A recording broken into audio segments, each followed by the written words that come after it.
بسم اللہ الرحمن الرحیم۔ السلام علیکم دوستوں آج ہم آپ کے ساتھ ذوالحجہ کے بارے میں کچھ معلومات شیئر کرتا ہوں کہ ذوالحجہ کو ذوالحجہ اس لیے کہتے ہیں کہ اس میں لوگ حج ادا کرتے ہیں۔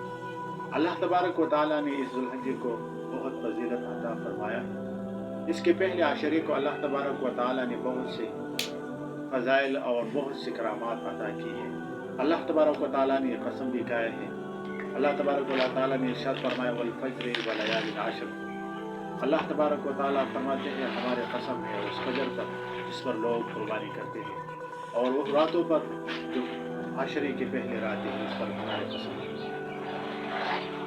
اس میں کثرت سے نوافل کرنا، اس 10 پہلے عشرے میں یعنی 10 رات اور دنوں میں کثرت سے نوافل کرنا، عبادت کرنا، تلاوت کرنا، صدقات کرنا اور تمام نیکی کرنا، اللہ تبارک و تعالیٰ انسان کو بہت اجر اور ثواب دیتا ہے۔ نبی اکرم صلی اللہ علیہ وسلم نے ارشاد فرمایا ہے جب عشرہ ذوالحجہ شروع ہو جائے اور تم میں سے بعض لوگ قربانی کے ارادہ کرتے ہیں تو چاہیے کہ اپنے بال اور ناخن تراشی مت کٹوائے اور ناخن تراشی بھی نہ کریں۔ اور حدیث مبارکہ میں ارشاد ہے کہ آپ بال مت کٹوائے اور اپنے ناخن تراشی بھی نہ کریں۔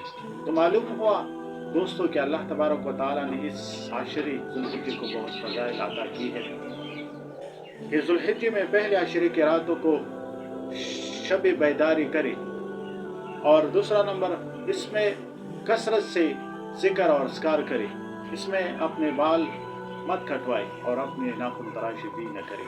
اللہ تبارک و تعالیٰ ان تمام فضائل سے آپ کو بہت ثواب عطا کرے گا اس اعمال سے۔ اور حدیث میں نبی اکرم صلی اللہ علیہ وسلم نے فرمایا ہے کہ اللہ تبارک و تعالیٰ کو کوئی دن زیادہ محبوب نہیں ہے، یعنی کوئی دن زیادہ محبوب نہیں سوائے ان دنوں سے، یعنی اس عشرے ذوالحجہ کے دنوں سے کوئی دن بہت محبوب نہیں ہے۔ اور حدیث میں مبارکہ میں ہے کہ ان دنوں میں اللہ تبارک و تعالیٰ ایک دن کے روزے سال کے روزے کے برابر رکھتی ہے، یعنی سال کے روزے کے برابر اجر ثواب دیتا ہے۔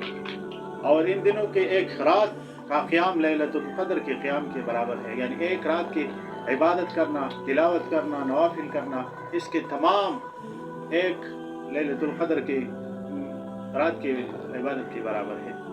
اور حضرت سعید بن جبیر رضی اللہ عنہ نے اپنے خدام سے یہ کہتا تھا کہ ان 10 راتوں میں چراغ جلانے کا حکم دیتا تھا اور راتوں میں جاگنے کا رغبت دلاتا تھا، اور خود بھی شب بیدار فرماتے تھے، یعنی روزے کے اس میں روزہ رکھنا، اس میں عبادت کرنا، اللہ تبارک و تعالی انسان کو، مسلمان کو بہت سی عزت اور بہت سی فضائل، بہت سے ثواب عطا کرتا ہے۔